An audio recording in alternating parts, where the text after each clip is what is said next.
Ok? Eu vou fazer a apresentação de vocês. O Regis ainda está preparando a transmissão. A gente teve que inverter porque a minha internet está um pouco esquisita. E aí nós trocamos nossos papéis. Eu estou só esperando o ok dele. E aí a gente começa. Eu faço a apresentação, faço algumas orientações e passo a palavra para você, já. Bem.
Marcel, eu acho que é você que está com o microfone ligado. Só, foi desligado. Eu ia pedir para você ligar na hora da palestra, porque a gente consegue ouvir as teclinhas. Obrigada. Por nada, eu estou aproveitando aqui para terminar a avaliação ativa que eu pediram até hoje. Imagina só, que aparece na gravação também. Obrigada. Acho que dá para começar então. Regis, Regis, está me ouvindo?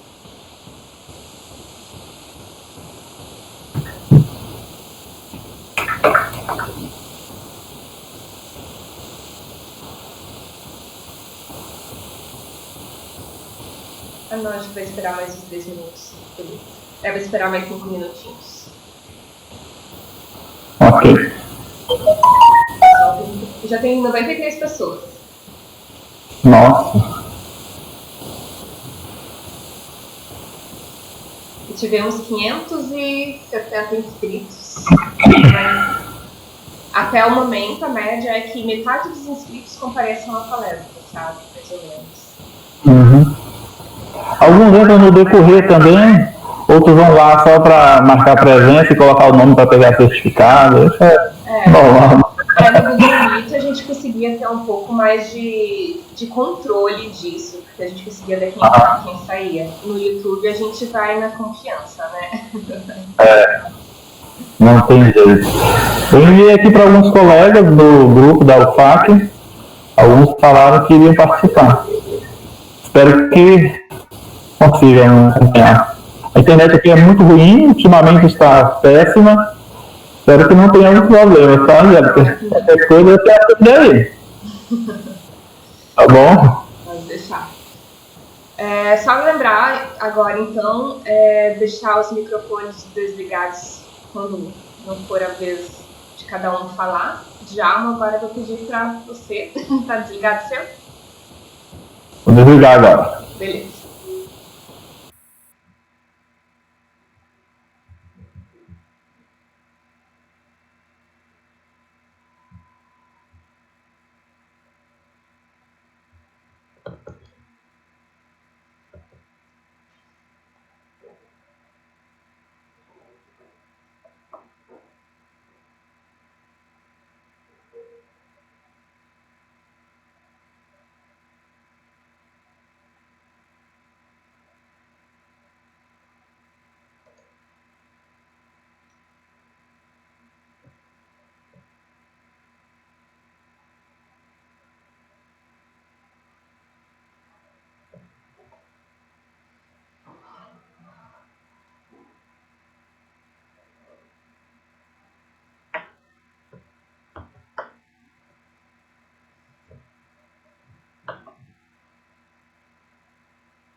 Oi, teste. Regis, tá ouvindo? Teste. Oi, testando. Regis, tá ouvindo? Boa tarde a todos. Sejam todos bem-vindos à quinta palestra do evento Seminários Abertos das Letras da Universidade Federal de Santa Maria. Uma série de palestras online que reúne professores, pesquisadores, alunos e estudiosos das mais diversas áreas de letras. O seminário se configura aberto, pois é gratuito, aberto para todos, abrange diferentes temas e traz palestras de diferentes localidades nacionais e internacionais. O tema de hoje volta para a literatura. Já tivemos uma palestra de literatura e filosofia, outra de literatura e história e hoje literatura e ensino, com a palestra Literatura e Ensino, Provocações e Propostas. Nosso palestrante é o professor Marcelo Álvares de Amorim. Ele atua na Universidade Federal do Rio de Janeiro e no Instituto Federal do Rio de Janeiro. E o nosso mediador é o professor Djalma Enes, que atua na Universidade Federal do Acre. O meu nome é Angélica, sou professora da Universidade Federal de Santa Maria e colaboradora neste projeto. Em nome da equipe, eu gostaria de dar as boas-vindas a todos e solicitar que utilizem o chat com prudência, mas que escrevam perguntas e deixem seus comentários, principalmente no final da palestra. Pedimos que as perguntas fiquem para o final, pois assim o nosso mediador consegue localizá-las com mais facilidade. Durante a palestra e também no final, nós vamos deixar um link, e esse link vai levar vocês ao formulário para quem precisa de certificado. Então, caso você se encaixe nesse perfil, precisa de certificado, completa com o seu nome e e-mail. Cuidado na hora de digitar o e-mail para não esquecer nenhum espaço, nenhum ponto extra, para os e-mails não voltarem. E os nossos certificados serão elaborados e até segunda-feira, mais ou menos, nós encaminharemos para vocês por e-mail. Esse certificado ele vai ficar disponível até às 18 horas, então peço que assim que a palestra encerrar, vocês já respondam ao formulário. Passo agora a palavra então ao professor Djalma. Djalma, boa tarde. Boa tarde, é um enorme prazer estar aqui, fazer parte desse projeto maravilhoso, iniciativa da Universidade Federal de Santa Maria. Agradecer a Angélica e todos os colaboradores, idealizadores desse projeto, pelo privilégio e pela oportunidade de estar aqui participando e poder fazer a moderação desta palestra, que com certeza será maravilhosa, tendo em vista que o nosso palestrante é de alto nível, professor Dr. Marcelo, e que é um tema bastante relevante para os estudos do ensino da literatura, da leitura literária e para a educação de modo geral. Então, nesse momento, irei fazer a apresentação do professor Marcelo Álvares de Amorim é doutor em Linguística Aplicada pela Universidade Federal do Rio de Janeiro, tendo realizado pesquisa de pós-doutoramento em estudos brasileiros no Brasil Institute do King's College London, do Reino Unido. É professor efetivo do Instituto Federal do Rio de Janeiro, onde atua no programa de mestrado profissional em Educação Profissional e Tecnológica, e docente permanente do Programa Interdisciplinar de Pós-Graduação em Linguística Aplicada da UFRJ, atuando na linha de pesquisa Discurso e Transculturalidade. O professor Dr. Marcel tem interesse na área de ensino de literaturas e no campo dos estudos shakespearianos. Atualmente desenvolve o projeto de pesquisa Leitura Literária, Processos, Contextos e Mídias. Então, nesse momento, eu chamo o professor Marcel para iniciar a palestra. Marcel, pode ficar à vontade. Obrigado, Djalma. Obrigado pelo aceite, né, da mediação a essa mesa. Tenho certeza que vai contribuir aí muito para a discussão. Quero agradecer também ao Regis, a Angélica e a Daiane, né, que estão organizando seminários e que me convidaram, né, para essa responsabilidade de estar aqui falando com vocês hoje, né. Como o Djalma já adiantou, né, eu vou falar um pouquinho então sobre ensino de literatura.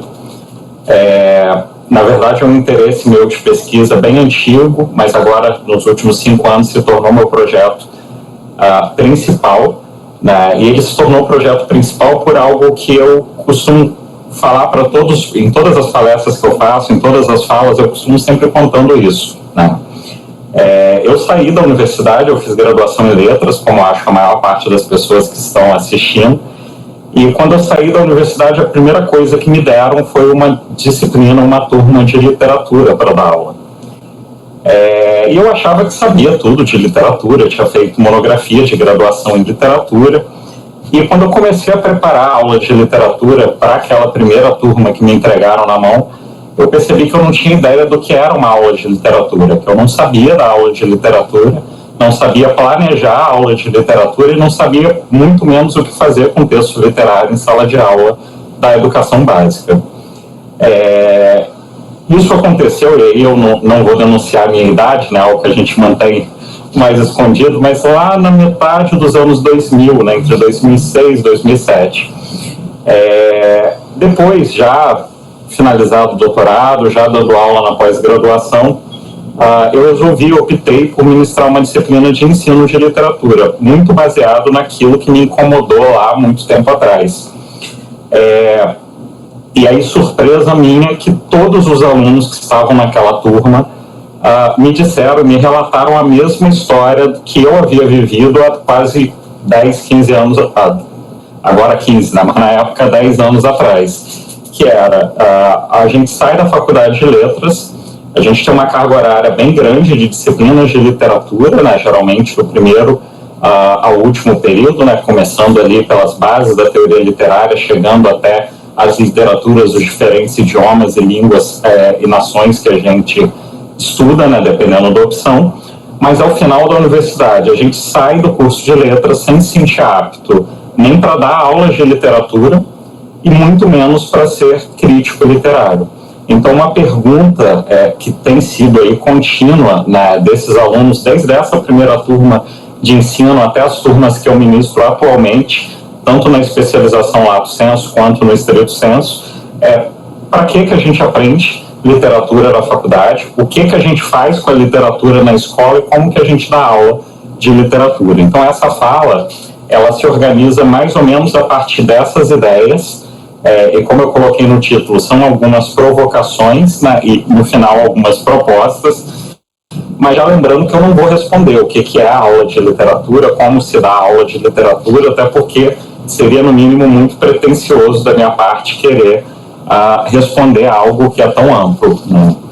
É uma pesquisa em andamento, na verdade faz parte do movimento que a gente fez de construção de um livro do grupo de pesquisa que eu lidero, que é o Práticas de Letramento na Ensinagem de Línguas e Literaturas, e é um livro que está sendo construído não só por mim, mas com outros 3 orientandos meus, na verdade um ex-orientando de pós-doc, o professor Tiago Cavalcante do Pedro II, do Colégio Pedro II aqui do Rio de Janeiro, e 2 orientandos co-orientandos de doutorado, o Diego Domingues e a Débora Klein, que atuam na rede pública daqui. Então eu vou projetar agora, até porque ninguém merece ficar aí 30 minutos olhando para minha cara, fiz uns slides mais bonitinhos e aí a gente vai conversando. Só um segundo, gente, estou projetando aqui.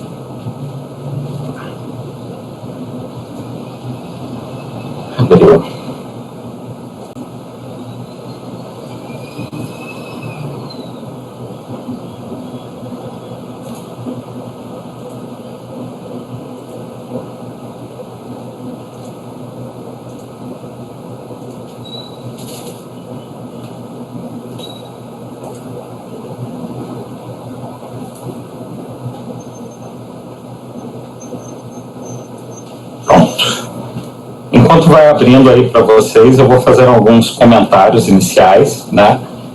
Como eu disse, eu resolvi intitular a fala, né, de literatura e ensino, intencionalmente não ensino de literatura, e depois eu vou explicar o porquê. E aí a ideia é mesmo trazer algumas provocações, alguns questionamentos que estão aí já há algum tempo na área de literatura e ensino, alguns questionamentos tanto do chão da sala de aula, né, quanto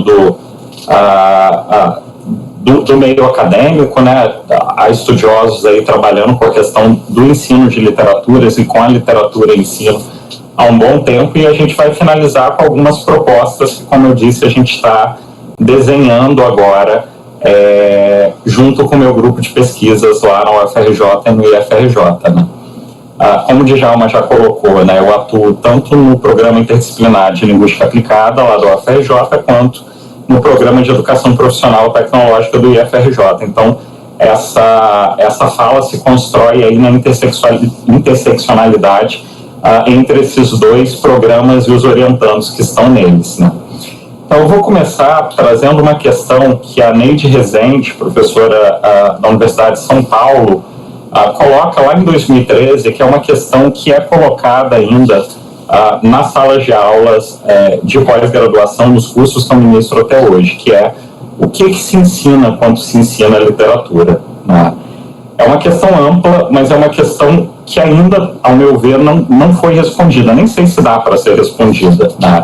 É aquela questão que a gente se coloca quando a gente para na frente de uma sala de aula de literatura pela primeira vez, né? O que eu vou ensinar, né?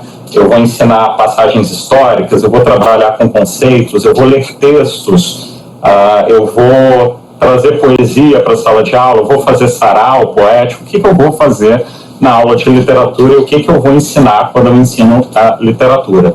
Às vezes a gente até cai, né, naquela passagem do texto aula do Barthes, na ideia de que a literatura é aquela arte que ela vai de alguma forma ser atravessada por todos os campos do saber, né? Então, o que é muito bom, que é uma ideia muito bonita, mas que às vezes obriga certos professores a se sentirem também professores de sociologia, de matemática, de artes, o que é ótimo numa abordagem interdisciplinar, mas e a literatura, né? O que a gente ensina quando a gente ensina a literatura?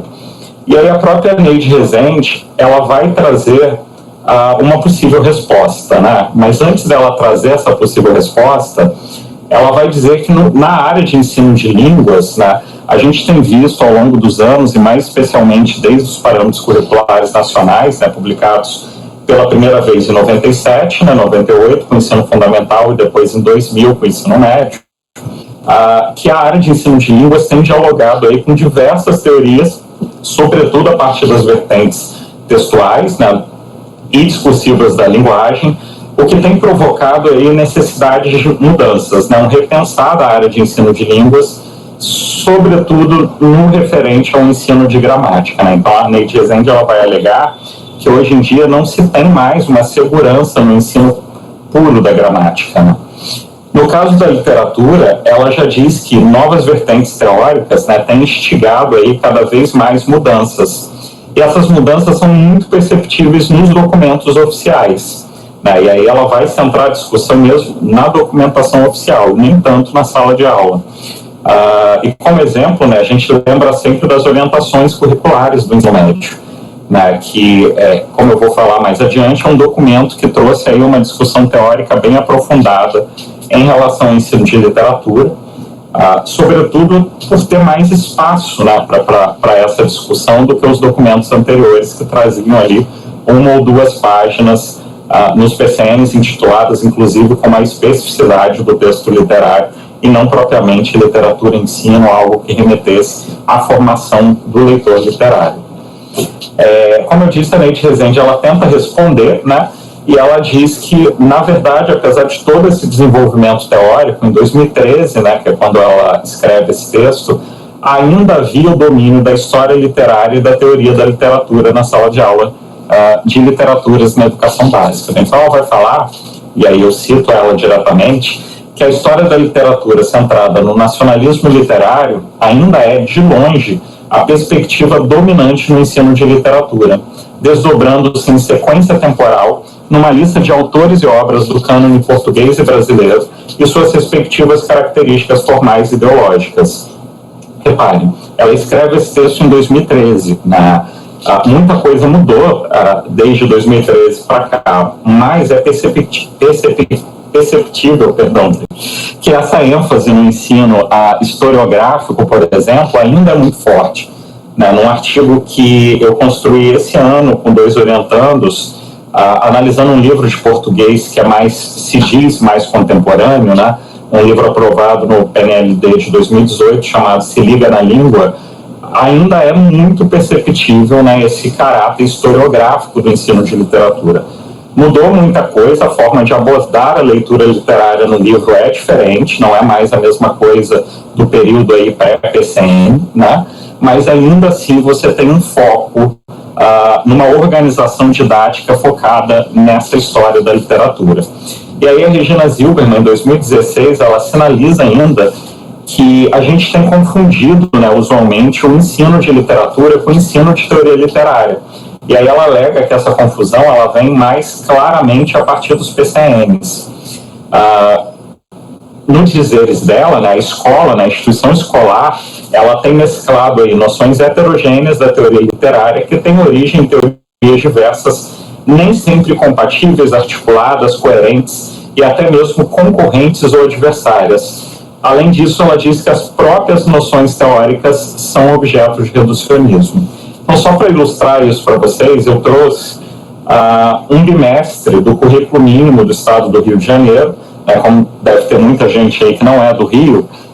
O currículo mínimo ele foi um currículo proposto pela SEDUC, né, do estado do Rio de Janeiro, a Secretaria Estadual de Educação, nessa década ainda, no início do, se não me engano, no início do ano de 2012, entre 2011 e 2012, que aí, de forma semelhante à BNCC hoje, né, delimitaria os conteúdos mínimos que deveriam ser trabalhados ao longo de todo o território do estado do Rio pelas escolas.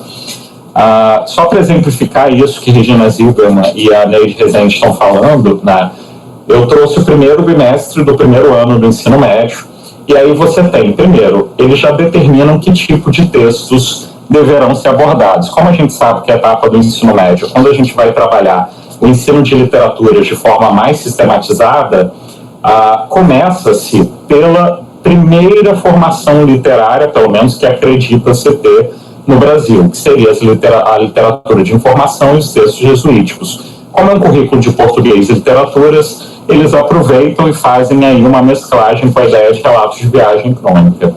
E aí você tem em leitura muito claramente aquilo que a Regina Zilberman que é o ensino da teoria literária.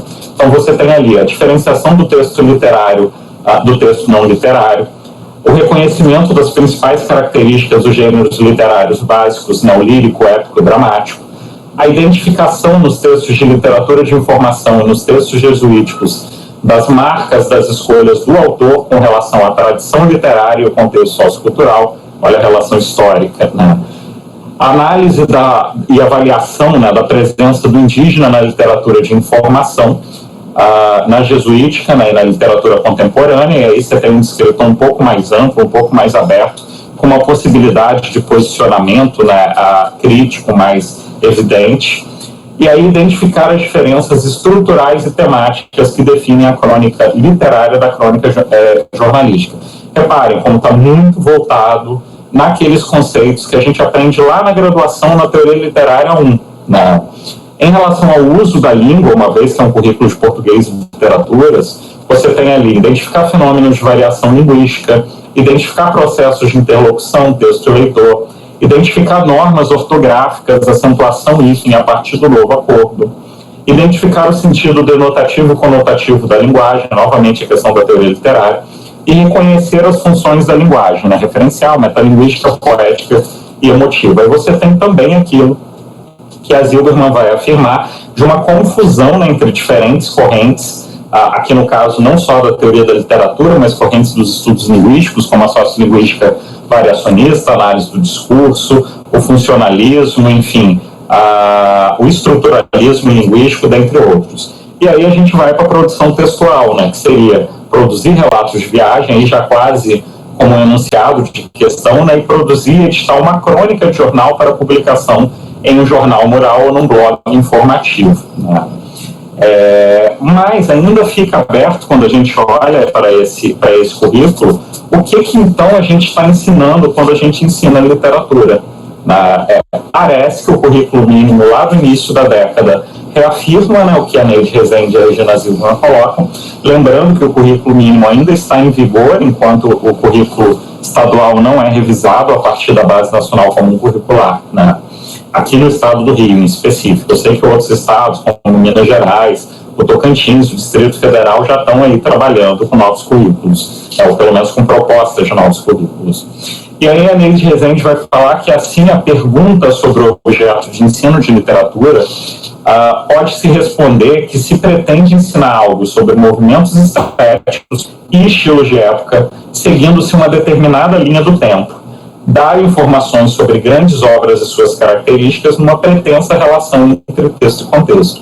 E aí pretensa, né, ela enfatiza esse pretenso, né, porque na verdade a gente estuda o texto e o contexto como duas coisas separadas. Quando há, né, o ensino do texto, que no início da década, quando o currículo mínimo vinha, estava muito, e quando ela escreve esse texto, estava muito ligado a trechos que vinham nos livros didáticos, né.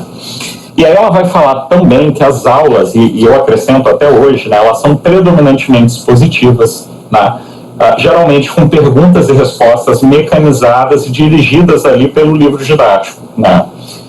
Eu, assim como acho a maior parte dos professores, quando né, quando começaram aí a docência, a gente se centrava muito no que o livro didático dizia, naquelas respostinhas em vermelho, que eram quase que o chão. Eu acho que foi minha experiência, a experiência da maioria dos professores recém-formados. A gente passa num concurso, pega uma escola particular, então você tem muitas aulas para dar, muitas questões, e o livro didático acaba sendo, né, o nosso principal óculos de formação continuada, inclusive didaticamente, né.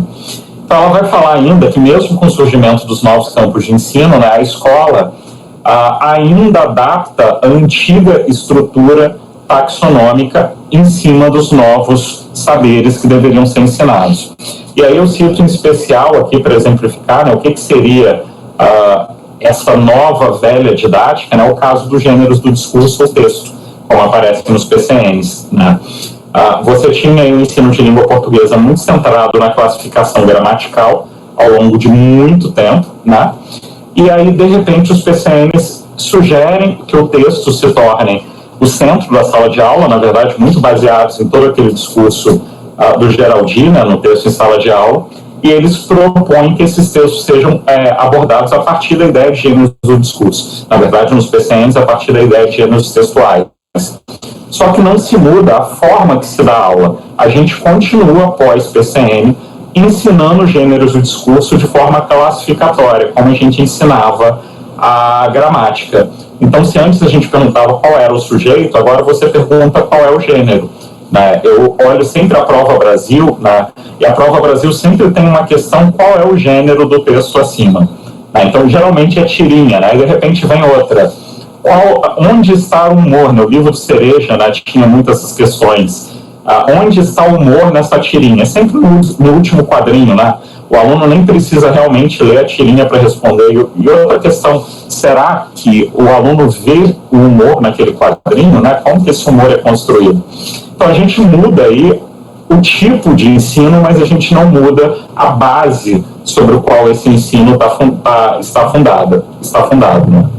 A Zilberman, ela vai se questionar ainda, inclusive, se para a gente efetivar, né, o ensino de literaturas ou a leitura literária, a gente não teria que primeiro repensar a escola, né, já que a escola é, como um todo, taxonômica, né, a gente trabalha muito em cima da classificação e dos conceitos, né. E aí a Neide Rezende, ela vai propor, então, lá em 2003, uma mudança conceitual, uma mudança de foco, né, em relação ao ensino de literatura. Ela vai dizer que está na hora da gente se mover do ensino da literatura para a leitura literária. Por isso que eu optei no título, inclusive, por não falar ensino de literatura, e sim por literatura e ensino, né. Ela vai falar que, paulatinamente, vem se impondo nos documentos, né, mais fortemente a partir da OCEN, das orientações curriculares para o ensino médio, leitura literária para se falar da literatura na escola, ainda que, de modo geral, não se atente conceitualmente para o seu significado, o significado potencial da expressão para o ensino, né. E aí ela vai falar que essa mudança, né, de sair do ensino de literatura e ir para a leitura literária é um deslocamento considerável, né? Uma vez que o primeiro vai se centrar no polo do professor, ou seja, o professor ensina algo para alguém, no caso literatura, e o segundo vai ter um foco no polo do aluno, né? O que não significa de maneira alguma que a gente perderia aí a figura do professor na aula de literatura. Na verdade, o professor ainda seria figura central, né, para toda a mediação em leitura, para toda a problematização da prática didática, mas ainda assim ela considera que seria um deslocamento, por vezes, até desconfortável. A ideia de leitura literária surge nos documentos oficiais com mais força, como eu já falei, na ZOCEM, né? Mas é importante lembrar que a gente vive, lá em 2006, né? Mas é importante lembrar, como eu coloquei, que a gente vive num país que é bem desigual e que mudanças desse tipo, elas são lentas, né? E nem sempre são fáceis. A gente está aí há 14 anos depois ainda lutando por essa mudança, né? E aí começa, né? Trouxe aí várias provocações, mas eu vou trazer algumas propostas, né? Um dos grandes problemas no ensino de literatura e nos documentos oficiais de forma geral é a imprecisão com a qual alguns conceitos entram, né? E um desses conceitos é o próprio conceito de leitura literária mencionado pela Nietzsche Rezende. Então, quando você pega, por exemplo, as orientações curriculares nacionais para o ensino médio, e até a Base Nacional Comum Curricular, né, que é o documento mais recente, a gente não tem claro ali naquela base o que eles entendem por leitura literária. Então, dentro do meu grupo, né, dentro desse grupo de pesquisa, a gente está tentando responder algumas questões. E aí a gente entende, isso vai ser interessante para vocês entenderem depois, as sugestões, né, as diretrizes que eu vou apresentar aqui para uma aula de literatura. A leitura literária como aquela em que, em diálogo com o texto, esse texto considerado como social, político, historicamente situado, o leitor, que também é igualmente situado, então vocês veem que a gente está aí dialogando muito com as teorias interacionais ou integracionais da leitura, sociais, desde Luiz Paulo, lá em 1996, até visões mais recentes dessas teorias, Luiz Paulo da Moita Lopes. Então, o leitor conseguiria reconstruir elementos, né, que abranjam as dimensões cognitivas, éticas e também estética da sua existência em sociedade. Então, em outras palavras, né, a gente entende que a leitura literária ela decorre, assim como outros tipos de leitura, de uma integração socio-historicamente situada entre texto, leitor e contexto, mas que tem como diferencial dos outros tipos de leitura o alcance intencional, inclusive, né, da dimensão estética na pessoa. Mas o que a gente está entendendo com estética, né? Porque é outro termo que aparece aí em todos os documentos, mas que não geralmente é conceituado, né? Tanto estética quanto fruição, que são dois termos até relacionados, né? Geralmente fruição hífen estética, né?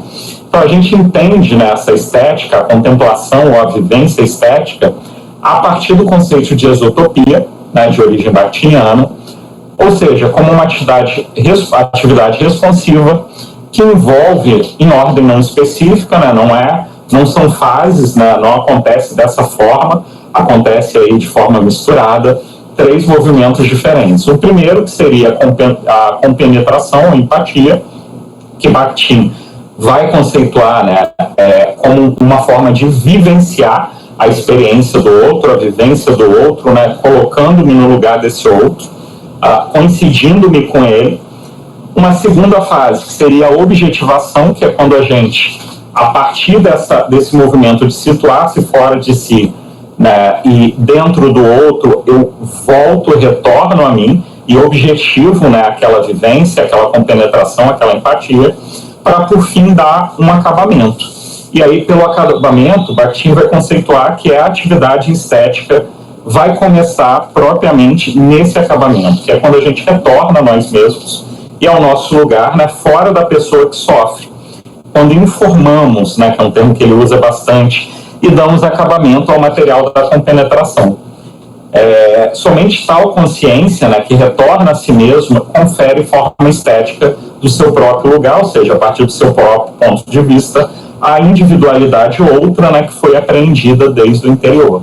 Então, só para vocês saberem aí, conceitualmente como a gente está lidando com essa ideia de leitura literária e, mais especificamente, leitura literária a partir, né, dessa ideia de contemplação ou vivência estética enquanto diferencial, né? Na escola, né, a centralidade da leitura literária, ela parece já estar colocada, né, especialmente na documentação oficial, desde a publicação das orientações nacionais para o ensino médio, né, como eu já repeti aí algumas vezes. A leitura literária, ela aparece também na sala de aula muito em diálogo com o livro didático que chega. A gente sabe que o livro didático ele ainda é, né, um dos maiores, se não o maior mediador da aprendizagem na sala de aula, e ele, de alguma forma, recebe os efeitos, né, dos documentos oficiais de primeira mão, né, uma vez que ele é construído, pelo menos livros didáticos aprovados pelo PNLD, né, pelo Programa Nacional de Livros Didáticos distribuídos gratuitamente para as escolas públicas, a partir do edital PNLD, que dialoga diretamente com os documentos oficiais. A gente tem aí como maior exemplo o livro do Cereja, né, de língua portuguesa, que foi reprovado, né, não foi aceito no último PNLD, e a principal justificativa é que ele não dialogava, né, com todos os escritores lá da Base Nacional Comum Curricular, que é o documento que atualmente está guiando o PNLD, né. As orientações, né, curriculares, como eu disse, foram os primeiros documentos a trazerem, né, o conceito de leitura literária. Elas também registram pela primeira vez na documentação oficial o objetivo do ensino de literaturas como formar o leitor literário. Ou seja, a gente tira o foco do ensino e coloca o foco na leitura, como a Neide Rezende, que é uma das idealizadoras, inclusive, da ZOCEM, coloca, e fomentar o letramento literário. Em relação ao letramento literário, né, um conceito que aí está sendo bem difundido, né, não só no meio acadêmico, mas na própria mídia, a partir do livro do Cosson, né, o letramento literário. Mais propriamente, eu coloco aqui de Cosson Paulino, uma vez que o livro Letramento Literário, ele não apresenta, né, de forma sucinta o que Cosson entende por letramento literário, está ali, mas está um pouco mais difundido. Essas informações vão ser sistematizadas pelo Cosson, pelo livro Cosson, pela Graça Paulino, em 2009, num artigo para um livro da Regina Zilberman, mas eu sinalizo que esse conceito ele é anterior, né? A gente se refere como sendo do Cosson, mas na verdade desde a década de 90, né, já vinha se falando em letramento em literatura e até mesmo em letramento literário, como no texto da Grigio e da própria Graça Paulina em 2005, né, um ano antes da publicação do livro do Cosson. E é um conceito que tem sido aí continuadamente ressignificado. Então eu trouxe aqui apenas para ilustrar, né, as vezes em que esse conceito aparece, né, a primeira no texto que eu já citei da Grigio e da Paulino, que enxergam, né, o letramento literário como o envolvimento dos sujeitos alfabetizados em práticas sociais de leitura e escrita, e aí muito em diálogo com o que a Magda Soares, né, que é a grande dama, né, dos estudos de letramento no Brasil, vinha colocando na década de 90, final da década de 90, início dos anos 2000. Depois as ZOCEM, né, vão trazer o conceito como relacionado ao estado ou condição de quem não apenas é capaz de ler o texto literário, mas dele se apropria efetivamente por meio da experiência estética fluindo. Então as ZOCEM já trazem a questão da apropriação, né, vão trazer a questão da estética como diferencial, né, do letramento para o letramento literário, que é algo que a gente segue, né, na nossa ideia, tanto de leitura quanto de letramento, que eu vou apresentar daqui a pouco.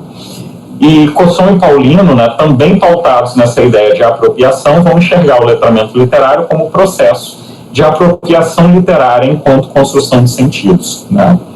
Assim como o conceito de leitura literária, né, o nosso grupo de pesquisa tem procurado ressignificar e rever, né, o que a gente entende como letramento literário, sobretudo na tentativa de pluralizar o conceito a partir da ideia de práticas de letramento, né, que o Brian Strick traz, né, lá em 84, que tem sido aí ressignificado continuamente.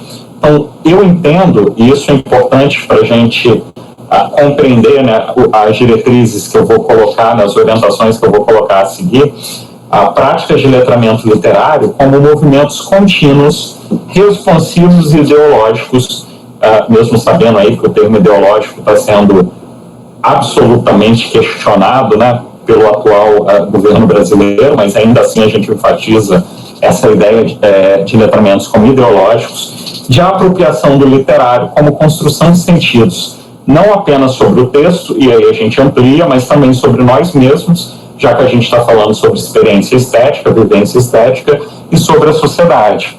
O que envolve, primeiro, a compreensão do texto literário como um tecido em construção, ou texto infinito, né, nos dizeres de Barthes, né, ou seja, o texto ele não é um produto acabado, ele não está pronto, ele não é algo fechado, ele tem significados sempre em debate, sempre abertos a questionamentos e contestações.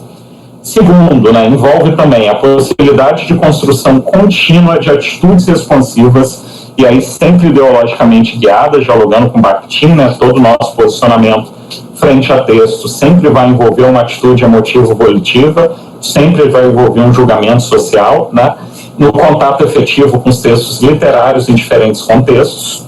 E três, né, como a gente está colocando essa qualidade estética como diferencial da leitura literária, envolve também a nossa ideia de práticas de letramento literário como um movimento exotópico de encontro com o outro e consigo, de alteridade pelo estético, numa perspectiva, né, como Antônio Cândido colocava, humanizante do ser humano como coisificado, ou seja, a leitura do literário, ela pode inclusive problematizar esse papel do homem nas engrenagens da sociedade capitalista, né, a partir da qualidade estética.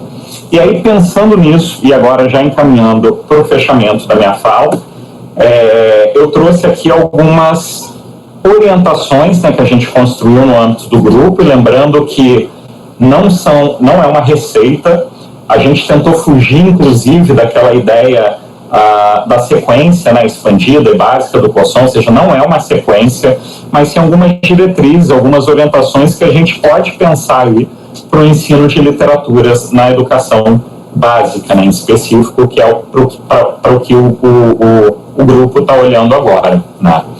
E aí eu coloquei muito entre aspas no slide, inclusive, né, como fazer isso. Então, eu não vou dizer como, eu vou dar algumas orientações, né, baseados tanto no que Cosson e Paulino colocam, né, lá no texto dele de 2009, mas relendo essas orientações a partir do que o nosso grupo tem pensado. Então, em primeiro lugar, uma coisa que é essencial para a gente é que o letramento literário requer contato efetivo com o texto literário.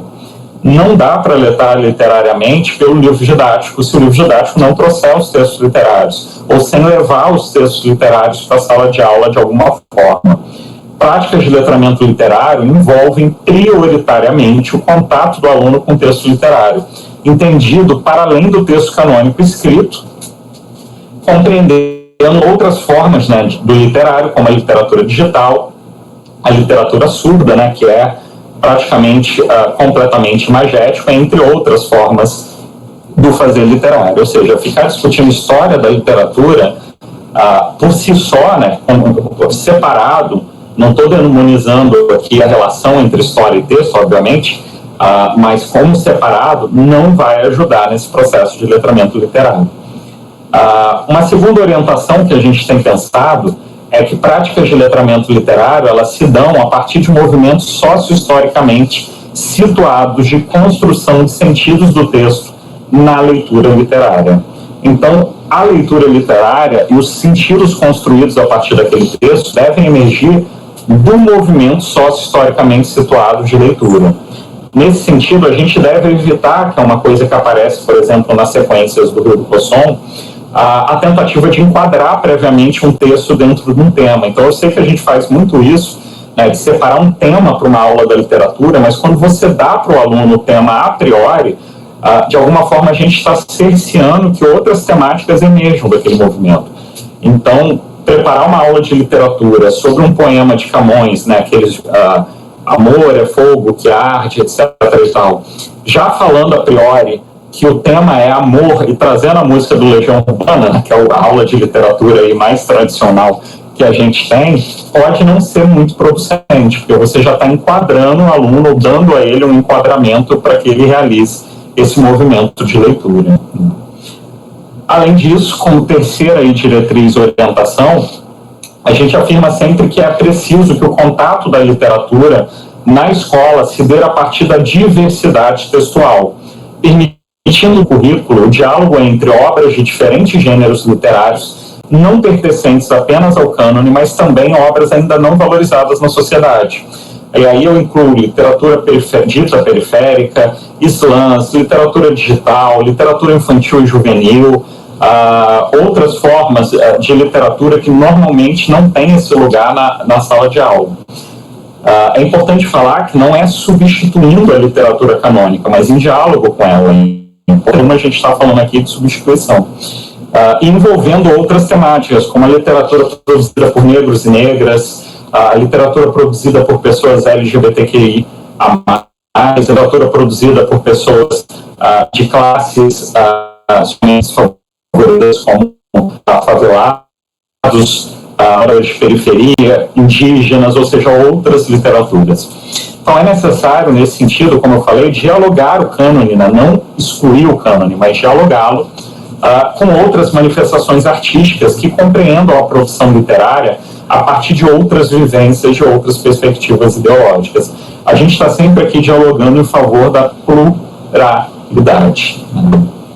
Outra orientação, já seguindo aí para a quarta, é que as práticas de letramento literário, elas também devem envolver a necessidade do aluno se enxergar como leitor literário, como parte de uma comunidade de leitura. E aí, sobre isso, Cossão e Paulino já davam algumas dicas, ou seja, o leitor tem que se enxergar como o aluno tem que se enxergar como leitor de literatura. Muitas vezes, nós, enquanto professores, a gente desacredita o aluno enquanto leitor. Né? Eu mesmo já me peguei em sala de professores reclamando, né? Mas meus alunos não leem literatura. E aí 2 semanas depois eu descobri que meus alunos produziam fanfiction e postavam na internet, né? E eu estava falando que eles não liam literatura, né? Então como? Né? Como se dava nessa relação entre a leitura literária com a produção de fanfiction e eu falando que eles não liam literatura? Mas aí Cossão e Paulino, eles vão ainda dar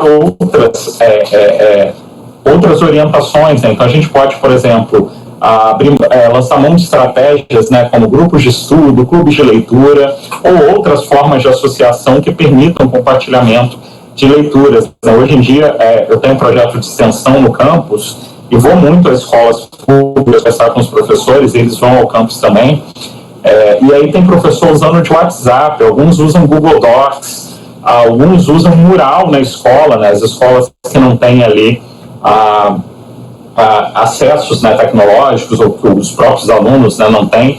Então, uma professora faz um mural no qual os alunos podem colocar lá o livro que leu e o porquê está recomendando para os colegas lerem também, dizer se ele está na biblioteca ou não. Ou seja, criar no aluno essa ideia de que ele faz parte, construir junto a ele, né, a ideia de que ele faz parte e é um leitor literário, faz parte de uma comunidade de leitura.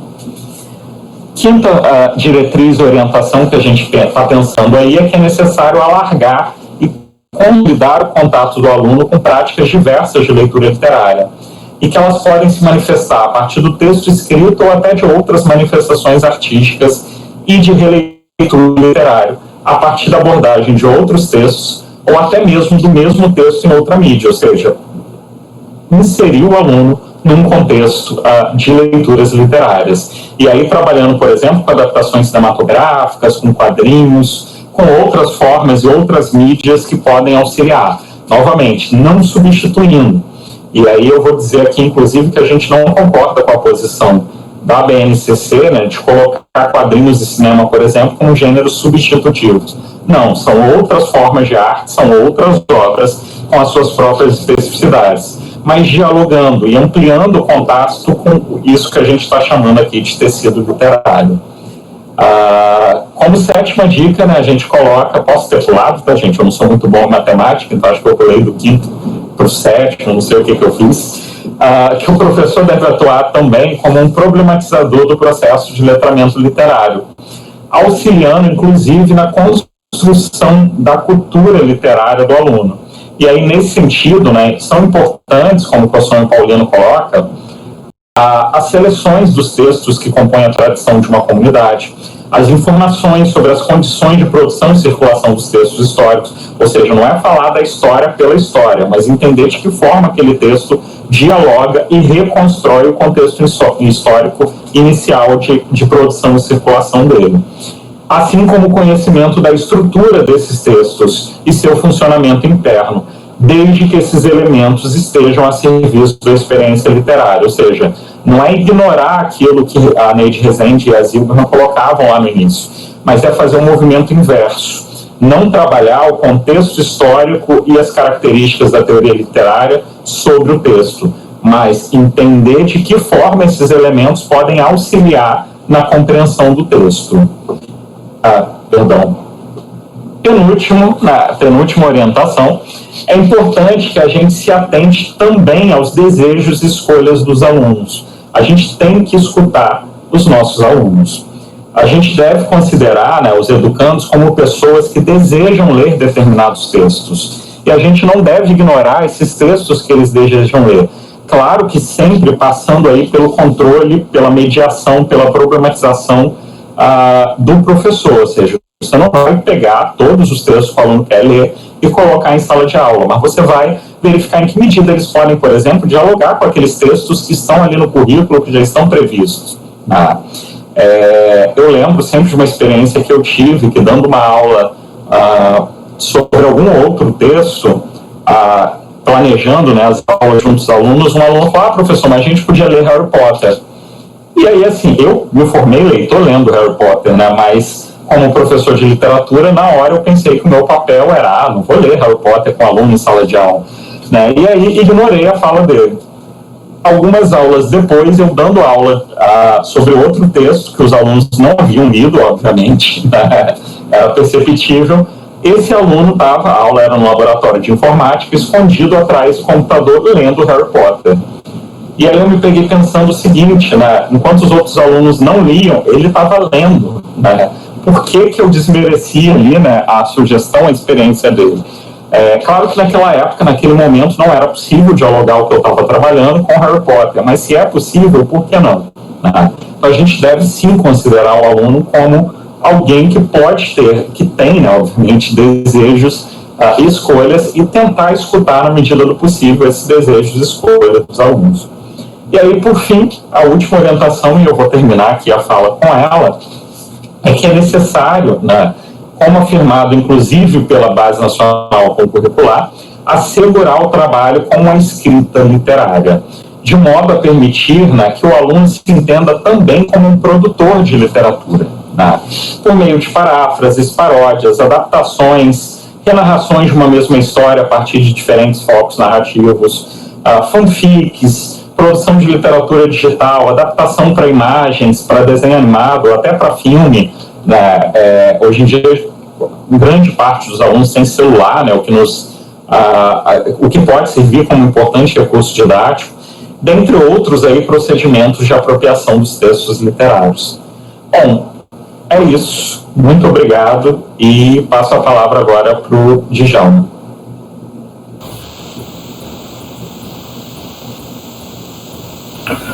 Muito bom, professor Marcelo. A gente agradece pela excelente palestra.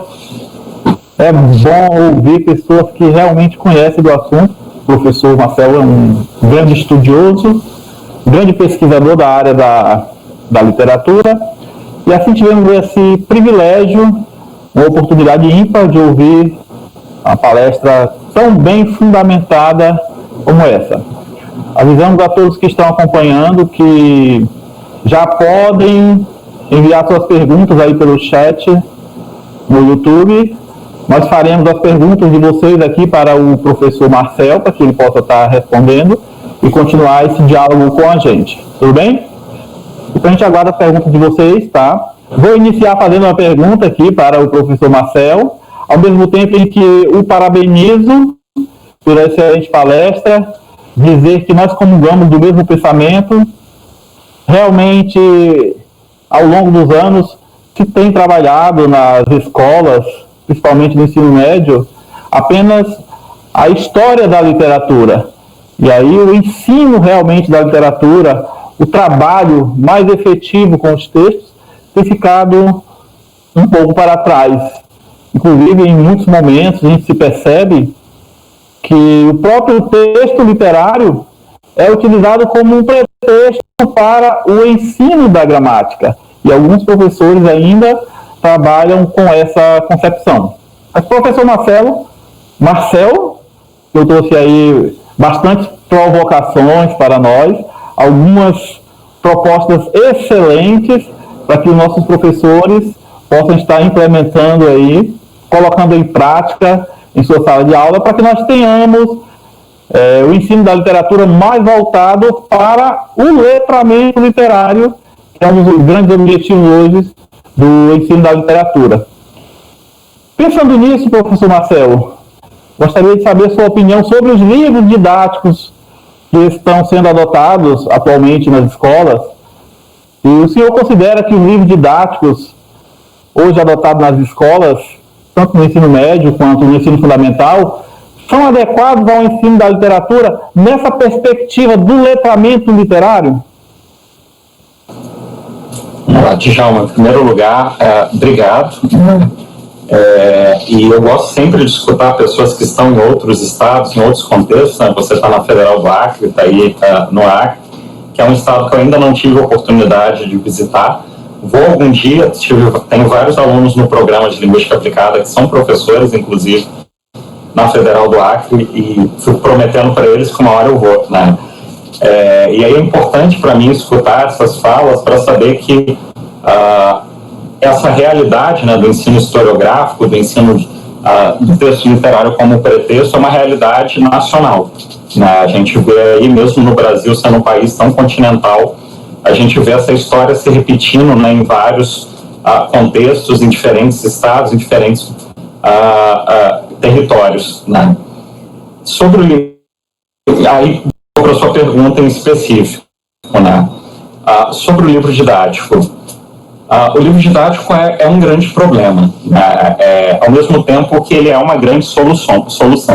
Eu confesso que eu costumo falar do livro didático de forma bem cuidadosa, bem carinhosa, inclusive, porque eu tenho consciência de que a maior parte das escolas brasileiras tem o livro didático como um único suporte, como um único objeto de mediação do ensino-aprendizagem, né?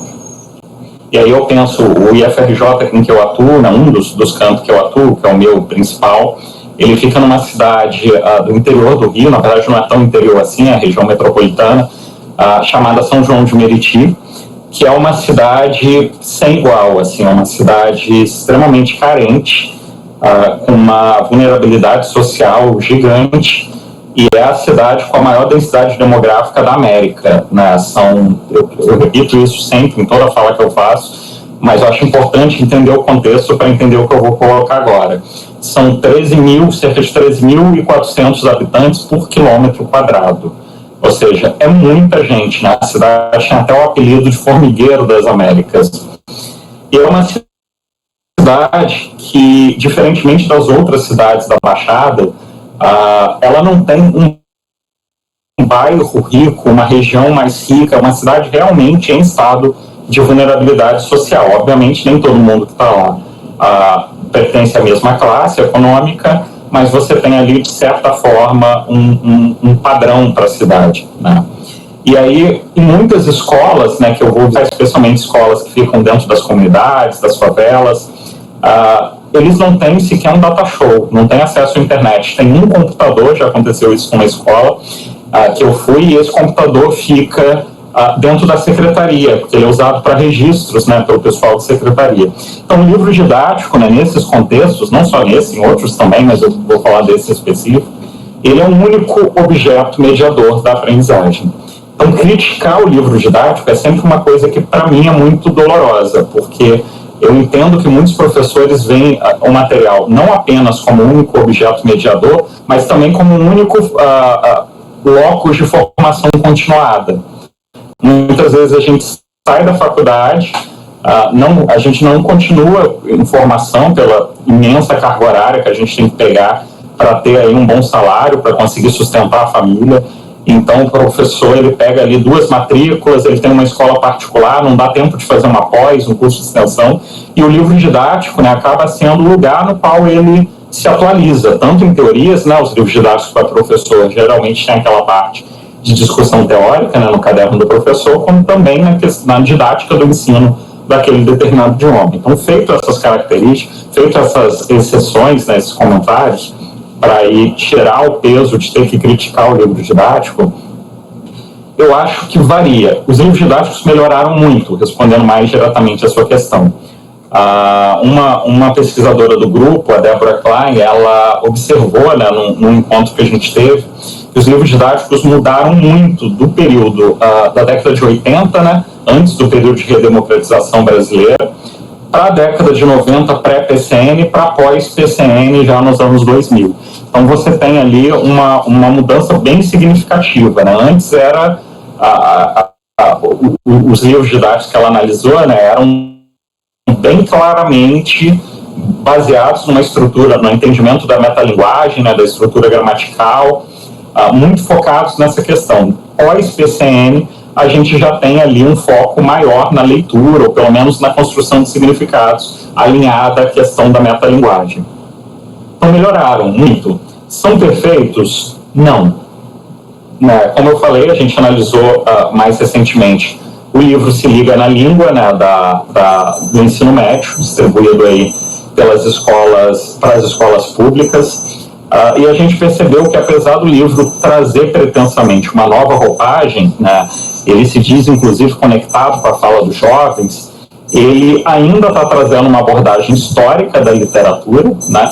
Ele divide a literatura ali por períodos históricos e ele vai seguindo aquela divisão, e ainda está centrado muito no diálogo com elementos da teoria literária, não tanto da gramática, né? Acho que isso talvez nos livros didáticos se resolveu um pouco pós-PCM, mas mais especialmente pós-OCEM, mas ainda ligado ao ensino de teoria literária, que é o que a Regina Zilberman vai colocar, né?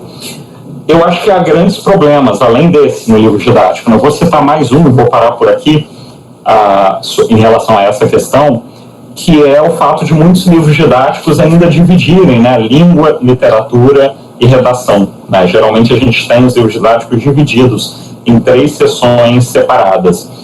Essa semana mesmo a gente estava comentando isso, na verdade, semana passada, com um grupo de pesquisas, e uma questão que eu coloquei,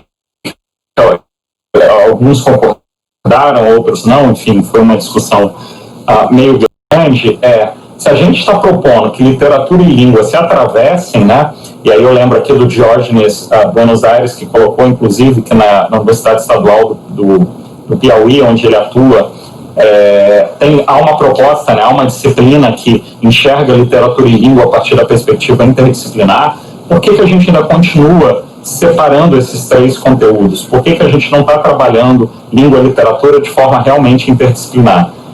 É porque a gente não sabe fazer ainda? Porque se eu coloco literatura e língua, a gente vai trabalhar gramática? Enfim, muitas questões aí têm que ser pensadas, mas eu acho que eu vou parar por aqui, e se tiver mais perguntas, Djalma, fica à vontade. Professor Marcelo, obrigado. Excelente explicação. Temos bastantes perguntas aqui pelo chat do YouTube. Espero que você tenha disponibilidade para responder. Pessoal, eu vou ler aqui pelo celular, tá? Porque são muitas, não deu tempo de ir copiando. E algumas talvez não seja possível a gente fazer, mas acredito que o professor Marcelo tem disponibilidade para estar respondendo a maioria desses questionamentos. Então vamos começar, professor, com uma pergunta da Thelma Franco Diniz. Ela parabeniza, fala que é muito bom, muito boa a fala. E aí ela diz que faz parte de um grupo de estudo de letramento literário, pensar alto em grupo. E ela diz que percebe que os alunos ficam mais animados para ler quando passam a ter mais voz na sala de aula. E aí ela pergunta se você também observa isso nos seus estudos e nas aulas, e se tem algum estudo que indique isso com dados concretos. Vamos lá. Sem dúvida eu percebo isso, né? Eu atuo também na educação básica, né, por ser professor do Instituto Federal. E, obviamente, quando o leitor se sente, né, empoderado, quando ele se sente como parte dessa comunidade de leitores aqui, a COSOM, o Rio do COSOM e a Graça Paulino colocam, a participação é muito maior, né? Quando eu vou trabalhar especialmente com a escrita literária, né, E aí, novamente, não estou aqui julgando o que é literário, o que não é literário, foge ao escopo não só dessa fala, mas até mesmo de certas práticas de letramento literário, que é aí um terreno imensa disputa ainda, envolve ainda mais o aluno, ou seja, quando ele sente que ele pode produzir também aquela literatura. Se há algum estudo específico que levante isso, olha, de cabeça agora eu não me recordo. Eu me recordo de artigos que tratam de novas didáticas centradas no aluno, ou seja, no papel do aluno em sala de aula, no papel do aluno na prática de letramento literário, mas em nenhum que analise ou quantitativamente ou com uma amostragem maior, né, do que num contexto específico, essa questão e tente comprovar, né, aí, entre aspas, esses dados. É mais uma percepção minha e que eu noto em alguns estudos aí qualitativos que circulam, né? Acho que é isso. Obrigado, professor Marcel. Tem outra pergunta aqui da Ana Cláudia de Oliveira da Silva. Ela pergunta como trabalhar com a leitura de romances em sala de aula devido à falta de interesse dos alunos e à dificuldade de ler um texto maior? Vamos lá. Essa é uma pergunta difícil e eu não vou te responder como, né? Porque isso vai depender muito de contexto para contexto, de turma para turma. Eu não tem como eu passar para você uma receita. Eu acho que, primeiro, a gente precisa questionar a premissa da pergunta. Será que os alunos realmente não têm interesse em ler esses contos, né, em ler esses romances? Né? E, segundo, se eles não têm mesmo esse interesse, por que eles não têm esse interesse? Tem alguma coisa a ver com a forma que a gente mediou, ou tem a ver com a temática do romance, ou tem a ver com a dificuldade de entrar naquela estrutura linguística do romance? Eu acho que, assim, todas essas são possibilidades que a gente, enquanto professor, tem que procurar entender, até porque é nossa tarefa mediar esse processo de leitura. É claro que a gente não vai fazer milagre, mas é nossa tarefa mediar. Uma coisa que eu gosto particularmente de fazer, mas, novamente, isso funciona em algumas turmas, não em todas, então não é uma receita. Por exemplo, Machado de Assis, vou pegar aí o exemplo que é o suprassumo do cânone, né? Eu costumo pegar um conto de Machado de Assis e levar para a sala de aula. E eu leio esse conto, né? Se tem 2 horas de aula, eu vou passar as 2 horas lendo, parando e comentando esse conto. Um conto que eu gosto sempre de levar é o A Causa Secreta. Eu não sei se vocês conhecem, eu não vou dar spoiler aqui do conto, ele tem na internet, é só procurarem depois, mas ele é um conto que geralmente no meu contexto, né, atrai os alunos pela temática. Ele tem uma questão de uma ironia refinada, sobretudo em relação ao meu sentimento perante o sofrimento do outro.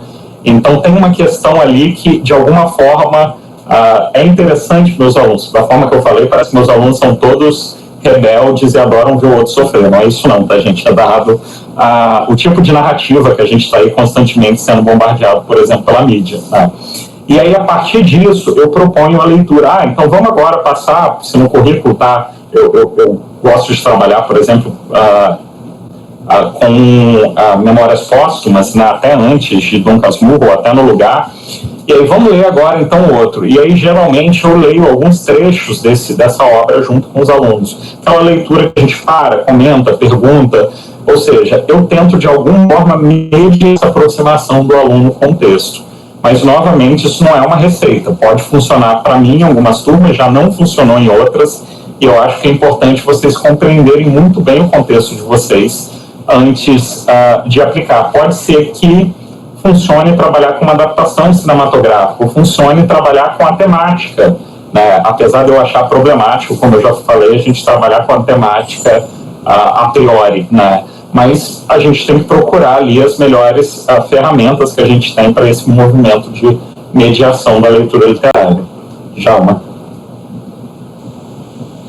Agradecemos, professor. Ainda tem perguntas. Deixa eu ver aqui a próxima. Micael Frota pergunta: quais procedimentos adotados para a obra literária sobre a obra do letramento anterior, né? Então, eu vou meio que repetir aquilo que eu já tinha colocado, mas de forma resumida, né? Eu acho que não tem procedimentos, tem orientações, né, que foi o que eu tentei colocar, né, eu vou na direção contrária, né, ao COSOM, no sentido de que eu não acredito que a gente possa submeter, né, o ensino de literatura a uma sequência didática fechada, né, um modelo que você adapta colocando diferentes textos. Não que seja exatamente isso que o COSOM propõe, mas de alguma forma é o que a gente compreende e o que é feito na maior parte das escolas. Eu acho que a gente deveria considerar as orientações, ou seja, trabalhar efetivamente com texto literário, trabalhar com diferentes textos literários, com uma diversidade textual, pensar a escrita literária. E aí eu acho que a gente poderia voltar, né, e aí eu confesso que eu sou um pouco saudosista, vocês podem não concordar comigo, a pensar a sala de aula de leitura literária como uma sala de aula de leitura. Então, em vez de pensar em passos fechados, pensar que toda sala de aula de leitura, logicamente, vai envolver movimentos como uma pré-leitura, ou seja, toda a mediação para se chegar ao texto literário, a ativação de conhecimento prévio, o diálogo com textos que possam fundamentar a abordagem daquele texto literário. Depois, uma etapa de leitura, ou seja, o contato efetivo com o texto, a relação daquele texto com outras leituras, outras vivências, a interpretação, né, estrito senso daquele texto, para a gente chegar aí à etapa de pós-leitura, que vai envolver, entanto, numa extensão, né, dos sentidos daquele texto, a formação de novas conexões interdiscursivas, intertextuais, e aí sempre sugiro, sempre gosto da ideia da escritura literária como um fim. Mas, novamente, isso não é uma receita, né? Eu não acho que vocês tenham que fazer dessa ou daquela forma, mas que seria interessante, importante, pensar que é uma aula de leitura. Se é uma aula de leitura, vai ter que envolver, de alguma forma, a ativação de conhecimentos de mundo do aluno, né, a pré-leitura, vai envolver a leitura em si, né, a interpretação do texto, o contato com a obra literária e com outras obras que dialoguem com essa obra, e a pós-leitura nesse movimento de extensão da leitura, nesse movimento de construção de significados socialmente guiados em diálogo com outras linguagens, outros momentos e até mesmo com a escritura da literatura. Djalma. O Marcel, Alan Vieira pergunta como lidar com a pressão de os professores ensinarem aspectos da teoria literária sobre as obras recorrentes das provas de vestibular? Essa é uma boa pergunta, né? Uma coisa que eu tenho me perguntado aí muito também, né? Eu acho que, assim, aí vai ficar no campo do achismo, porque eu não conheço todos os vestibulares, obviamente, que são aplicados no Brasil. Eu posso falar pelo Enem, por exemplo. O Enem, ele já melhorou muito em vista a essa questão, né? O Enem é uma prova que ainda não tem uma abordagem da literatura para o letramento literário, né, explícita, mas é uma prova que já está dialogando mais com a leitura literária do que com conceitos da teoria literária. Quando eles aparecem às vezes sempre em prol da leitura, ou na maior parte das vezes em prol da leitura. Então eu acho que o Enem ele já traz aí algumas contribuições, por mais que não seja a prova perfeita, se é que existe isso, né, a ideia de uma prova perfeita. Mas eu sei do problema do vestibular. Então eu vejo aqui no estado do Rio, e eu vou falar aqui em específico, que é o contexto que eu conheço um pouco mais, a UERJ, né, que é a Universidade do Estado do Rio de Janeiro, ela costumava propor uma lista de livros didáticos que iriam cair na prova. Por mais que o vestibular não se centrasse nas questões da teoria literária, às vezes sim, às vezes não, isso meio que obrigava as escolas, sobretudo as escolas privadas, a adotarem aqueles livros naquele determinado ano. Então você tinha aí uma pressão institucional muito grande, a adoção daquele livro, e às vezes até de alguns conceitos da teoria literária que normalmente eram cobrados dentro daquele exame, né? E aí eu vou falar assim, eu entendo o problema, como resolvê-lo? Depende também, de contexto para contexto. Eu sou linguista aplicado, né? A gente da linguística aplicada, tudo é contextualizado, então vocês vão me ouvir falar e muito depende. Se é uma escola privada, com certeza é uma questão um pouco mais sensível, porque na escola privada, geralmente você tem um controle do ensino maior, e aí eu estou falando geralmente para não generalizar, né? Então, de alguma forma, a gente vai ter que aprender a como dialogar aqueles conceitos da teoria literária com uma abordagem da leitura efetiva do texto literário. Ou seja, eu posso trabalhar denotação e conotação porque está no currículo da escola, porque está no vestibular, vou chutar, tá, gente, da Federal do Rio Grande do Sul. Não sei se está, tá, gente, acho que não, até porque a Federal geralmente adota o SISU, né? Mas vou chutar, vou supor. Tá, mas como que eu vou abordar denotação e conotação problematizando esses conceitos, porque são conceitos que hoje em dia absurdamente problematizados pela teoria linguística, especialmente pelas teorias de ordem da enunciação, e ao mesmo tempo sem transformar numa aula teórica. Eu vou problematizar a partir da abordagem do texto literário. Então eu posso, por exemplo, pegar o conceito de literatura, né? A gente pega as funções da linguagem, né? E a gente vai falar da função referencial, que geralmente é ligada ao texto não literário, e problematizar o porquê da carta de Caminha, por exemplo, sem um texto literário, se ele tinha uma função referencial evidente, que era informar, né, os achados daquela viagem na costa desse novo território, né, que depois a gente veio a chamar de Brasil. Ou seja, a partir do trabalho de leitura literária, eu posso apresentar e problematizar esses conceitos. Na escola pública, né, aí meu conselho já é outro. Primeiro, a gente tem que pensar se o ensino da escola pública ele é realmente direcionado ao vestibular. Claro que eu não estou falando aqui para excluir o vestibular, afinal a gente tem que construir ali espaços para que nossos alunos prossigam nos seus estudos, mas eu acho que essa é uma questão a ser pensada. E a segunda questão é, na escola pública, geralmente, você fechou a porta da sala de aula, você faz o que você quer, né? E aí um professor responsável, não estou falando aquele que vai mandar o aluno ver filme e não dar aula, né? Que eu espero que nem aconteça mais, né? Já aconteceu com professores meus, né? Fizeram comigo, mas espero que não aconteça mais. No momento que você fecha a porta, o modo como você vai abordar esses conceitos vai depender de você, da sua experiência e da sua forma de mediar a leitura literária. É isso, Jana. Dando continuidade aqui às nossas perguntas, vou juntar duas perguntas aqui, professor, da Márcia Andrade. Ela pergunta se é possível o letramento literário relacionando temas tratados em textos literários com textos não literários. E aí eu vou juntar com da Thelma Franco Diniz. Ela faz meio que duas perguntas. Você já notou que os alunos ficam mais afeitos à leitura após a introdução das vivências de leitura literária? E tem algum artigo ou estudo que demonstre essa situação? Perfeito.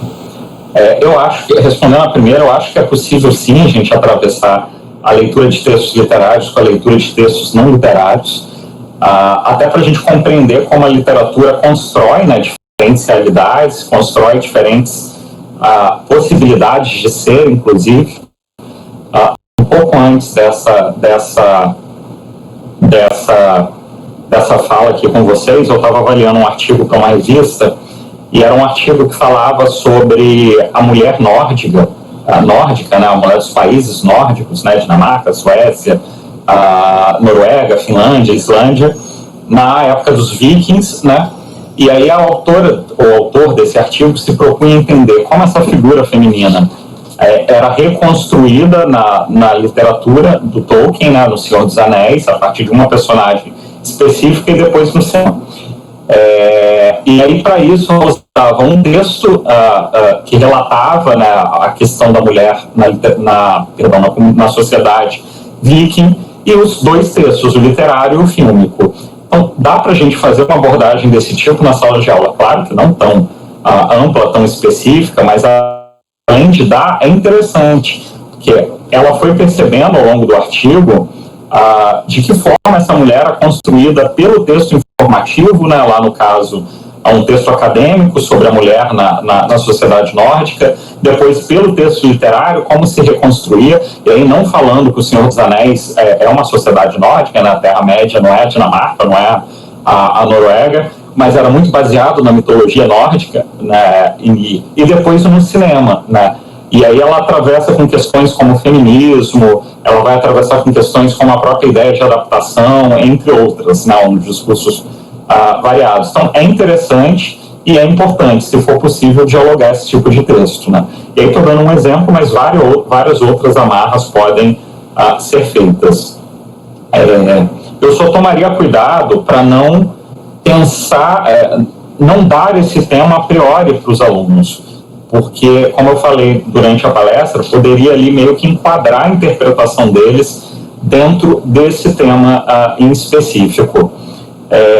Deixa isso surgir da leitura deles. Pode ser que esse nem surja, surjam outros. E aí você pode, de alguma forma, enquanto mediador, trabalhar com esse tema, ou trazer esse tema à visão. Mas primeiro deixa o aluno construir a leitura dele a partir das atitudes responsivas dele. Djalma, você pode só me lembrar qual era a segunda pergunta? Porque eu acabei falando muito dessa e esqueci da segunda. Uhum. Tá. A segunda pergunta, a Thelma disse que notou que os alunos ficam mais afeitos à leitura após a introdução das vivências de leitura literária. E Perfeito. Você conhece algum artigo? Lembrei. Uhum. Obrigado. À vontade. Sim, eu também percebo isso. E aí eu vou citar aqui uma experiência que não é minha, na verdade, é uma experiência de uma professora da UFRJ chamada Ana Crélia Dias, em que ela vai falar de forma bem interessante que quando ela dá as aulas dela, e aí na pós-graduação, no Prof. Letras, né, inclusive um Viva, né, o Prof. Letras, que foi aí bastante atacado no último ano, com possibilidade até de não abertura da turma, mas que eu considero, eu repito isso, um programa essencial, né, uma vez que é um programa que está formando o professor, que está no chão de sala de aula, e é um programa que popularizou, inclusive, a discussão sobre ensino de literatura, né, ele tem aí uma disciplina obrigatória. Nas turmas dela, né, Dona Crélia no Prof. Letras, ela costuma fazer logo no início da disciplina que ela dá, que é ensino de literatura, o que ela chama, com base em alguns leitores da área de leitura subjetiva, de autobiografia do leitor. Ela pede para os alunos construírem mesmo uma autobiografia deles enquanto leitor de literatura, que é uma coisa bem interessante. Primeiro porque você revive, né, a sua vivência com a literatura e você pode já estar um caminho de se entender enquanto leitor literário, né? Ela coloca isso em vários artigos dela, né, ela pediu indicações, então procura Ana Crélia Dias, né, no Google Acadêmico, provavelmente você vai achar algo. Eu li mais especificamente num capítulo dela para um livro que eu organizei em 2017, que se chama Ensino de Literaturas, Perspectivas em Linguística Aplicada, e aí ela vai falar o que seria essa autobiografia do leitor e como que ela amarra isso com as discussões que ela faz posteriormente. Claro, como eu falei, ela está fazendo isso a nível de pós-graduação, mas é interessante a gente pensar isso também em nível de ensino básico, né, de educação básica. Como que a gente traz essa vivência do aluno com a autobiografia dele de leitor literário para a sala de aula e como a gente utiliza isso para construir novas didáticas de ensino de literatura, né? É bem interessante. Assim, a minha geração, né, por exemplo, a geração de quem tem aí entre 30 e 40 anos, a maior parte se descobriu leitor de literatura com a série Vagalumes, né? Todo mundo aí que tem mais ou menos essa faixa etária deve lembrar do Escaravelho do Diabo, Eram Seis, Mistério de 5 Estrelas, e aí fomos progredindo, né? E aí não digo progredindo no sentido hierárquico de qualidade do literário não, tá, gente? Longe disso, mas fomos progredindo para outras leituras, e até a escola sistematizar o ensino do cânone. Então a gente trazer à tona, né, essa nossa biografia enquanto leitor, e a própria biografia e vivência do aluno enquanto leitor é bem interessante, e eu acho que pode ser um grande mediador, facilitador no processo de ensino de literatura na escola. Djalma. Ok, professor Marcel, temos mais perguntas, temos muitas perguntas. Estou tentando juntar aqui. Tem o Matheus Holanda pergunta, professor, qual seria o seu conceito de literatura? O que seria literatura? E a Vera Lúcia pede para diferenciar, né? Como o senhor diferenciaria um texto literário de outros tipos de textos? Vamos lá. Essa é aquelas perguntas que a gente um pouquinho antes para poder responder, né? Então, eu não tenho um conceito de literatura. Na verdade, eu acho que, de certa forma, se a gente está pensando no ensino diverso, plural, Eu prefiro entender o que é o texto literário artístico, ou que estaria naquilo que a BNCC chama de campo artístico literário, muito baseado na ideia de esfera da comunicação de Bakhtin, né, do que propriamente definir literatura ou texto literário. Por quê? Porque quando a gente recorre a definições, essas definições elas são, primeiro, muito plurais e algumas muito problemáticas. Então você vai ter ali desde uma definição mais formalista, né, que vai centrar a definição do literário no texto, no estranhamento, né, há uma definição mais ligada à estética da recepção, que vai afirmar que o texto literário é aquele que tem mais espaços, que apresentam mais lacunas a serem preenchidas pelo leitor. Há outras mais contemporâneas que vão dizer que a definição de literatura é muito ideológica, depende de grupos sociais, políticos. Então, são realmente definições muito movediças e muito difíceis, assim, para ser bem honesto para vocês. Eu tendo a dialogar nesse sentido com Antônio Cândido, naquele texto dele, O Direito à Literatura, em que ele vai alargar aí o conceito do literário, e não de literatura ou de texto literário, mas do literário, para abranger outras manifestações artísticos culturais, além daquelas que, na história da literatura, foram tradicionalmente conhecidas como literatura. Então ele vai falar de fábulas, ele vai falar de cordéis, ele vai falar de outras formas do literário do que apenas aquelas, como eu já disse, já estabelecidas. A BNCC também trabalha, né, eu acho que esse é um dos principais ganhos, né, da Base Nacional Comum Curricular, com uma visão bem estendida de literatura, né, que vai abranger desde a literatura canônica até aquela literatura periférica, literatura de negros e negras, de pessoas LGBTQIA+, literatura surda, slam, nanopoema, poema digital, literatura digital, fanfic. Então, muita coisa vai entrar aí na ideia de literatura da BNCC. Eu acredito firmemente, para finalizar aqui essa resposta, que se a gente está querendo pensar numa educação democrática para a pluralidade, que a gente tem que saber dialogar aí diferentes tipos de literário e expandir esse conceito do literário o máximo que dá.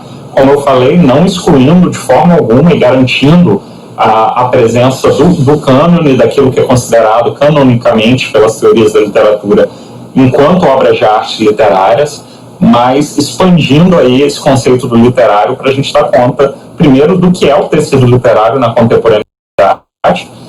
Eu confesso, a primeira vez que eu li, eu não sei se alguém li, entre aspas, tá, gente? Eu não sei se alguém já teve contato com literatura surda, se não, procurem no YouTube, tem obras maravilhosas. Eu me assustei muito e demorei muito para entender o porquê que eles estavam chamando aquilo de literatura e não de obra cinematográfica como outra coisa. E eu acho que a gente tem que expandir essa compreensão, porque o que é literatura está aí em expansão, e seria muito difícil e até muito pretensioso da minha parte querer responder isso. Já. Vamos dar continuidade aqui aos nossos questionamentos. A Natália Ramalho pergunta: como tratar essa questão em sala quando o professor não possui muita autonomia, estando preso a um programa elaborado por uma coordenação? Então, esse é um problema, né? É um problema grave, na verdade. Eu estou pensando aqui porque eu já passei por isso, então é algo pessoal até, de certa forma, para mim. É muito triste, né, quando na organização das escolas a gente não tem a participação dos docentes e até mesmo dos representantes, né, da escola na elaboração dos currículos, né? Mas há duas coisas, né? Há o currículo e há a didática em sala de aula. Eu vou até aqui pensar num conceito que já está um pouco ultrapassado na área de educação, que é a ideia de que há um currículo e há um currículo oculto, né? Aquilo que é previsto e aquilo que é efetivamente didatizado na sala de aula. Eu confesso que nessas situações eu acho muito complicado. Eu tive muita dificuldade para lidar, Eu trabalhei numa escola onde os nossos diários eram constantemente checados, as provas passavam pela coordenação pedagógica antes de ser aplicadas, e eu sei que isso é uma realidade. Mas eu acho que no nosso espaço de sala de aula a gente pode tentar fazer o possível para dialogar, primeiro, didatizar aquele currículo da melhor forma possível e dialogar não apenas com aquilo que está no currículo, sabendo aí das dificuldades, aí novamente eu não sei dizer exatamente como fazer, mas dialogar com aquilo que você, enquanto mediadora, considera importante para o processo de construção do seu aluno enquanto leitor literário. Mas, assim, mais do que te falar como fazer, o que eu posso fazer é me solidarizar e dizer que eu entendo, né? Realmente há certos controles pedagógicos, certas pressões institucionais que, em vez de ajudar, atrapalham, né? Já.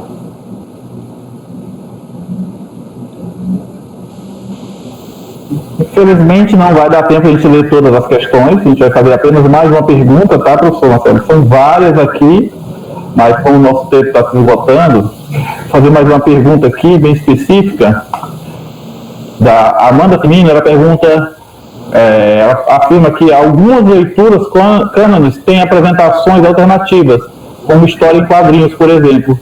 É uma boa opção para trabalhar com os alunos? E aqui a gente finaliza, tá? Essa é a última pergunta. Depois vou chamar a professora Angélica. Tá ótimo. João, em primeiro lugar, muito obrigado, né, pela mediação aí, pela seleção das perguntas e pelo diálogo. Mas respondendo essa questão, eu acho que é uma excelente opção, né? Eu seria suspeito para falar, para reclamar, porque eu fiz mestrado e doutorado trabalhando com adaptação cinematográfica, né, de obras shakespearianas. Então, eu sou um super favorável ao trabalho com adaptação. A própria BNCC coloca como um dos descritores da área de linguagens o trabalho com esses outros textos em sala de aula de forma a construir o tecido literário. A única coisa que eu tomo cuidado, que eu ressalto que é bem necessário tomar cuidado, é que essas obras, elas não podem, de forma alguma, substituir a leitura dos textos literários.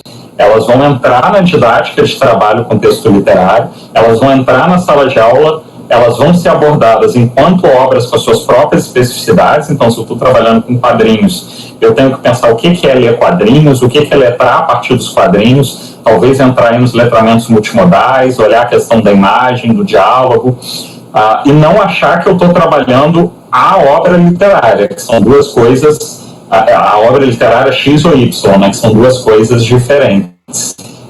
Mas eu acho que essas obras têm que estar em sala de aula e elas podem criar aí possibilidades inimagináveis de diálogo para o texto literário, inclusive para aproximar o aluno do texto literário, que é algo que é a nossa dificuldade, né? A gente reafirma aí que o aluno não lê literatura ou não gosta daquele texto X ou Y.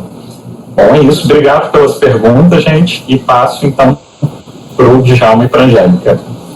Ok, professor Marcelo, nós agradecemos e, mais uma vez, parabenizamos aí pela excelente palestra. Agradecemos a todos aqueles que estiveram acompanhando com a gente aqui e pedimos que, se tiver mais dúvidas, de repente poderia entrar em contato com o professor Marcelo, né? Fazer novas pesquisas e aí para poder tirar as dúvidas e adicionar mais conhecimentos, né? Nós agradeço a professora Angélica por nos dar essa oportunidade e chamo ela agora para fazer o encerramento. Boa tarde a todos, obrigada por você participar, pela palestra, foi muito interessante essas reflexões sobre literatura, ensino e literatura, né? Sempre nos flagramos esses desafios, esses questionamentos, muitas vezes sem resposta, né? Obrigada, professor Djalma, também, por aceitar fazer a participação da palestra. Agradecemos a todos os ouvintes, a todos os presentes. Eu gostaria de pedir desculpa pelo erro aí na data do formulário, mas já foi corrigido aquele formulário mesmo, tá, de certificados. O formulário ficará disponível mais algum tempinho para quem ainda não pôde responder, para quem está esperando terminar a palestra para responder. Peço que vocês fiquem bem atentos para colocar o nome completo e e-mails também digitados corretamente, para que os e-mails não voltem. Bom, eu gostaria de reforçar que todas as nossas palestras serão disponibilizadas, transmitidas através desse canal do YouTube. Então, convido todos a se inscrever no nosso canal, a ativar notificações, né? Assim vocês recebem um informativo quando as palestras estiverem disponíveis, quando as palestras, outras palestras forem transmitidas ao vivo. Convido todos também a nos acompanhar nas nossas redes sociais, no canal do Facebook e no Twitter. Caso você não tenha nenhuma dessas redes sociais, não tem problema algum, você consegue visualizar o conteúdo que nós publicamos lá, mesmo sem ter Facebook ou sem ter Twitter. Bom, como comentei, então, o certificado, para quem precisa de certificado, é necessário responder o formulário. O formulário já foi colocado em link algumas vezes ali. Ele vai ficar disponibilizado até às 18 horas. E eles geralmente são enviados no máximo até segunda-feira. Caso vocês tenham alguma dúvida, vocês podem entrar em contato conosco através do e-mail, seminariosabertos@gmail.com. Algumas pessoas perguntaram sobre os slides, nós vamos verificar com o professor Marcel a disponibilidade deles ou uma lista de referências bibliográficas que enviaremos junto ao certificado. E no mesmo e-mail que vocês receberem o certificado, vocês vão receber um formulário de feedback. Nós pedimos que todos vocês, se possível, respondam a esse formulário. Ele é muito importante para que a gente possa melhorar as nossas palestras, o nosso evento, e através dele vocês também conseguem sugerir outros professores e palestrantes que possam contribuir com essa parceria, com esse evento. Mais uma vez agradecemos pela presença de todos tenham um bom dia. Leiam bastante, tá aproveitando o ritmo, o ânimo que o professor Marcel transmitiu para a gente. Obrigada.